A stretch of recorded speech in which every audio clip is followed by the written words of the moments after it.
ॐ सहनाववतु सहनौ भुनक्तु सह वीर्यङ्करवावहै तेजस्विनावधीतमस्तु मा विद्विषावहै। ओम शांति शांति शांति। हमने लास्ट सेशन में ये जो 5वां अध्याय का एक पाठ किया था। आज हम दूसरा और अंतिम पाठ करेंगे। अर्जुन के प्रश्न से हम शुरू करेंगे। अर्जुन पूछता है भगवान को 5वें अध्याय के शुरू में कि आप सर्वकर्म संन्यास और कर्म दोनों की प्रशंसा करते हो, कर्मयोग की भी प्रशंसा करते हो और कर्म संन्यास की भी प्रशंसा करते हो, तो आप सुनिश्चित करके मुझे बताओ कि मेरे लिए क्या श्रेयस्कर है। अब क्या है कि अर्जुन ने वही प्रश्न तीसरे अध्याय में भी पूछा था, शुरू में ही पूछा था कि आप दोनों में से ज्ञान को श्रेष्ठ बताते हो कि कर्म से ज्ञान श्रेष्ठ है, तो आप मुझे घोर कर्म में प्रयोजित किस लिए करते हो। घोर कर्म अर्जुन इसलिए कहता है कि वो तो युद्ध का कर्म था ना, लोगों को मारना पड़ता था, तो ऐसा कर्म मुझे करने को क्यों कहते हो। तो वहाँ भी उसने पूछा था, अब भी पूछता है, और यहाँ ऐसा नहीं कहता कि आप ज्ञान को श्रेष्ठ कहते हो, पर कहता है कि आप दोनों की प्रशंसा करते हो। दोनों ठीक है, मैं स्वीकार करता हूँ, लेकिन मेरे लिए श्रेयस्कर कौन है, ज्ञान और कर्म। मुझे क्या करना है, क्योंकि मैं अपने आप जो निश्चित करूँगा तो शायद मैं कोई भूल कर बैठूँ। तो मैं आपसे पूछता हूँ, आपका शिष्य हूँ, आप मुझे बताओ कि मेरे लिए कौन सा मार्ग योग्य है। देन भगवान उत्तर देते हैं कि पहले तो ये समझाते हैं कि दोनों का अर्थ क्या है। वो तो हम जानते हैं, भगवान ने स्वयं कहा है पहले कि कर्म किए बिना तो कोई मनुष्य एक क्षण भी रह नहीं सकता, तो सर्व कर्म संन्यास कैसे होगा। तो वो लिटरल अर्थ में तो नहीं होगा, संभव भी नहीं है, लेकिन वाच्यार्थ नहीं लेना है, हमें लक्ष्यार्थ लेना है कि जो कर्म करता है लेकिन ऐसा समझता है कि जो कर्म होता है मेरे शरीर से, मेरे मन से, मेरी बुद्धि से, वो सब ये करता है, मैं जो है अंदर बैठा हुआ देही कुछ नहीं करता, अकर्ता हूँ। वो जो समझ सकता है और कर्म करता है, इट मीन्स दैट अगाऊ भगवान ने कहा था ना कि कर्म में जो अकर्म देख सकता है वो है कर्म सन्यासी। वो कर्म संन्यास कहा जाता है जो ऐसे देखता है वो।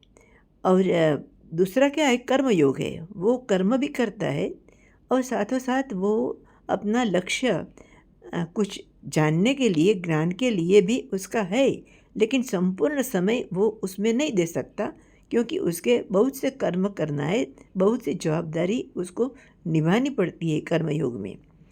तो दोनों का अर्थ समझाने के बाद भगवान कहते हैं कि दोनों का जो ध्येय है ना, वो तो मोक्ष ही है, पर कर्मयोग डायरेक्ट मोक्ष की तरफ नहीं ले जाता है। कर्मयोग क्या करता है कि व्यक्ति को अपनी ड्यूटी बजानी होती है। कर्मयोग में वेद विहित कर्म करना होता है, वो अवश्य करना होता है। जो परिस्थिति सामने आए उसमें जो करने योग्य है वो उसे करना है। उसे पसंद हो तो भी करना है, ना पसंद हो तो भी करना है।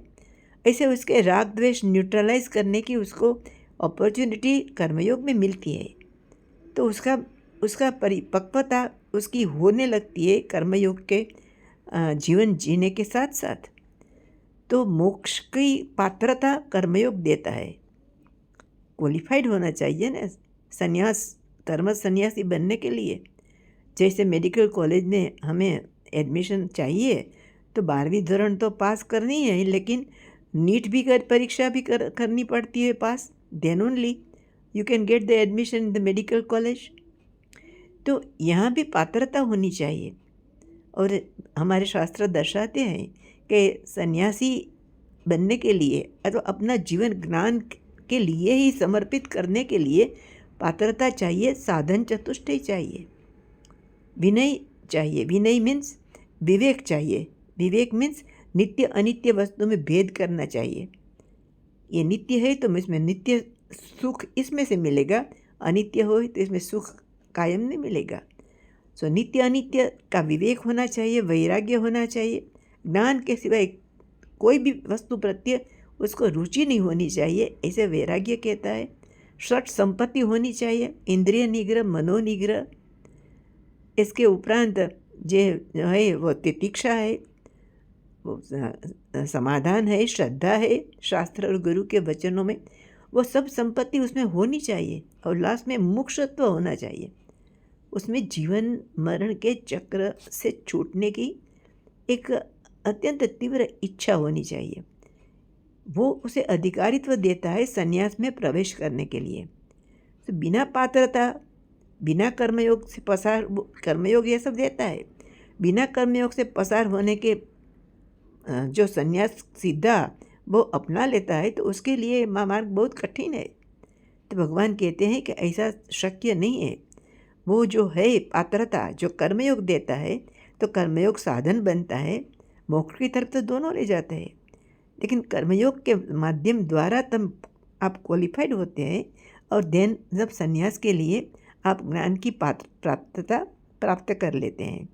परम धाम दोनों का ध्येय ही है, उसमें कोई शक नहीं है। दूसरा क्या भगवान कहते हैं कि जो ज्ञानी है, सर्वकर्म संन्यासी होए, वो समदर्शी होता है।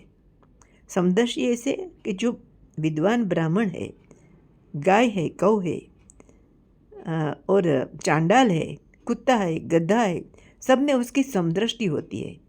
तो यहाँ भी हमें उसका वाच्यार्थ नहीं लेना है, लक्ष्यार्थ लेना है। इट मीन्स दैट ब्राह्मण को आप नमन करते हो, उसको आदर देते हो, सम्मान देते हो, गधे को नमन करने नहीं जाना है। ऐसी समदर्शी नहीं चाहिए हमें।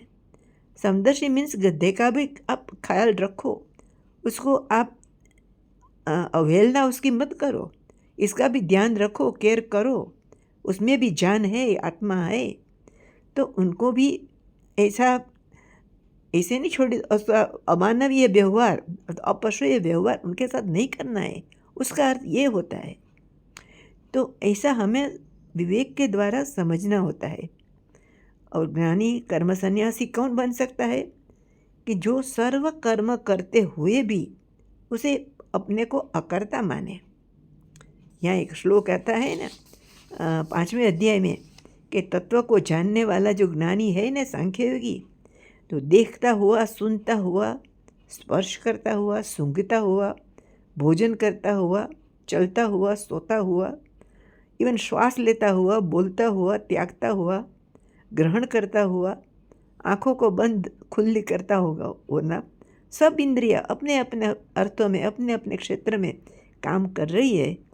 मैं तो कुछ नहीं करता, ऐसा जो स्पष्टपणे निस्संदेह जो मानता है, वो जो साधक है, वो सन्यासी बनने के लायक है। और वो उसके लिए कोई कठिन नहीं होता सर्वकर्म संन्यास करने के लिए। सो कर्मणि अकर्म पश्यति स पश्यति, भगवान कहते हैं। तो भगवान ये सब बात करते हैं 5वें अध्याय में। और ये भी कहते हैं कि परिस्थिति मनुष्य के जीवन में सब तरह की आती है ना। कभी हमें अनुकूल लगती है, कभी हमें प्रतिकूल लगती है, क्योंकि जो भी हो वो कायम तो नहीं रहती, वो भी पास हो जाती है।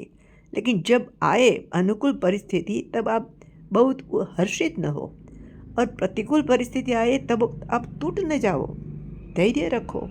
वो जो वस्तु है वो कर्मयोग सिखाता है।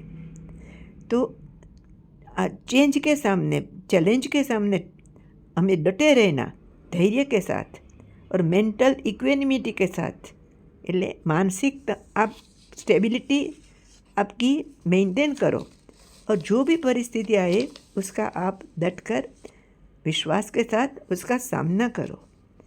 और चाहे जितनी कठोर हो परिस्थिति, जितनी कठिन हो, उसमें से आप बाहर निकल सकते हो। जो ऐसा मानसिक जो आप धैर्य रखते हैं, कोई भी परिस्थिति में, कोई भी क्रिटिकल परिस्थिति में आप टूट नहीं जाते, बिखर नहीं जाते, बस डटे रहकर उनका मुकाबला करते हैं शांति से, स्थिरता से।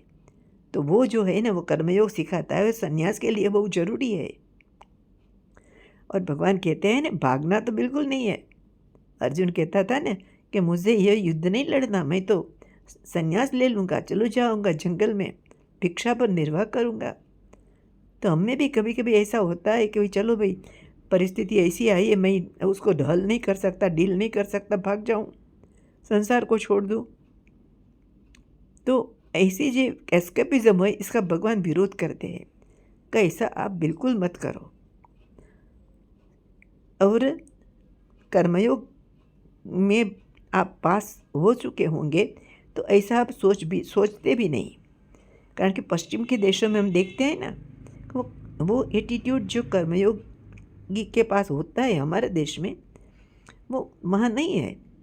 तो कभी कभी उनको जब निष्फलता का सामना करना पड़ता है तो वो टूट जाते हैं, और कभी कभी तो सुसाइडल मेंटालिटी तरफ वो चले जाते हैं। लेकिन कर्मयोग क्या सिखाता है कि भाई जो भी कर्म करो ईश्वरार्पण बुद्धि से करो। और कठिन से कठिन स्थिति में वो मनुष्य, भारत में कर्मयोग की एटीट्यूड धरावने वाले मनुष्य है, वो टूट नहीं जाता। वो कहता है निष्फल हो तो कि ईश्वर की इच्छा, मेरे भाग्य। और कहता है कि भाई यहाँ निष्फल होगा, कोई बात नहीं, मैं दूसरी बार सफल होऊंगा। और उसका विश्वास है कि भगवान एक द्वार जो बंद होता है ना, तो दूसरा द्वार खोल देता है। लेकिन उन पर विश्वास होना चाहिए। आप जो भी कोई कर्म करो, भगवान कहते हैं, हमको भी अर्जुन के द्वारा आदेश देते, अर्जुन को कहते हैं ना लास्ट में कि तू योगी बन, तेरे लिए श्रेयस्कर ये है कि तू कर्म योगी बन, तेरी ड्यूटी बजा, तू योद्धा का रोल बजा रहा है, इस समय प्ले कर रहा है, तो योद्धा बन, अपने लश्कर का, आर्मी का तो नेतृत्व कर और युद्ध कर। तो अर्जुन के माध्यम द्वारा हमको भी आदेश देते हैं ना कि जो भी कोई आप कार्य करो, वो कार्य ईश्वर को अर्पण कर दो। और ईश्वर को अर्पण कब कर सकेंगे हम कर्म को? जब हमारा कर्म योग्य हो, पवित्र हो, दूषित न हो। तो ऐसा हम फूल को भी दूषित हो तो नहीं चढ़ा सकते भगवान के ऊपर, तब कर्म को भी नहीं भगवान को अर्पण कर सकते। तो भगवान को अर्पण करो शुद्ध कर्म करके, यज्ञार्थ कुरु कर्म, भगवान ने कहा है अर्जुन को गीता में। तो जीवन में सफलता का मंत्र ये है कि आप ईश्वर को अर्पण कर दो कर्म को। और कर्म ईश्वर को अर्पण किया तो फल कौन देगा? ईश्वर ही देगा ना।